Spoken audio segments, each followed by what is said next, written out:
Hi, hello, I'm Jamie, and today I'm going to talk about Mormonism, the facts of it, the key beliefs of it, the practices of it, and the advantages/disadvantages in the most objective way I can.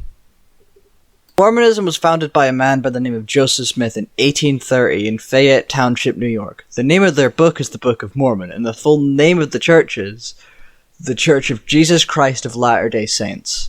Joseph Smith claimed that he founded the religion after praying in the forest about whether to be a Protestant or a Catholic, and that God and Jesus themselves answered his question, saying that he should form his own religion. He also claimed that the Book of Mormon was written off golden plates that he was ordered to find by an angel that came to him in the night.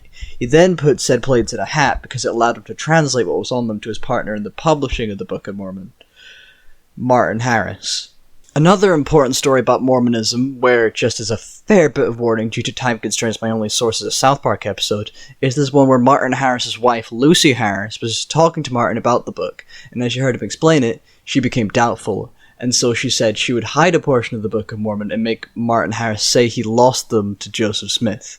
And when he did, Smith said that supposedly that made God mad, and they would have to translate from another book, which would mean the same general story, but with different words.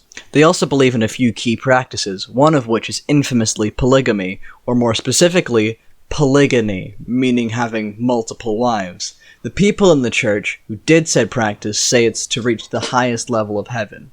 However, in more recent times, the church has phased out the idea, with some communities still practicing it, but the church itself now says that those who do so will be excommunicated, basically meaning they'll be booted out. The church that does still practice this is called the Fundamentalist Church of Latter-day Saints, but they are a whole nother can of worms. Another key practice that they still have going on is going on missions to try to recruit more members. Have you ever had someone at your door try to tell you the supposed good news and they're dressed like an extra from The Office with the black name tag? Those are Mormon missionaries. Male missionaries are called elder missionaries, and female missionaries are called sister missionaries. They are generally single men between the ages of 18 and 25, single women of the age of 19, and retired couples. And they have certain rules, like they aren't allowed to go to parties or do other activities that young people would generally do when they're on their own for the first time. They always have to stay with their companion. They can't flirt or associate inappropriately with anyone. They have to be sure someone of their own gender is present if they are entering a home, like in Heretic, and they have very specific standards on what you can wear and how you can wear it. An advantage of being a Latter-day Saint is that they are very clear on what you can and cannot do, meaning they don't leave it up to interpretation like a lot of religions do, making it easier to follow their teachings. A disadvantage would be some of the things you cannot do. For instance, they believe that you can learn to not feel same-sex attraction, which in modern day would be likely to be seen as a disadvantage by a lot of people, myself included.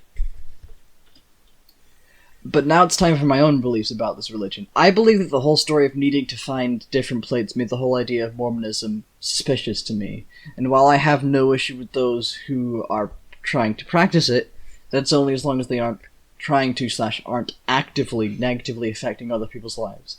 I don't think I could see myself believing in it personally, but at the end of the day, the Church of Latter-day Saints is a very interesting sect of Christianity with a lot of history, and I would highly recommend doing your own research, as while I have done my best, there is absolutely more to talk about.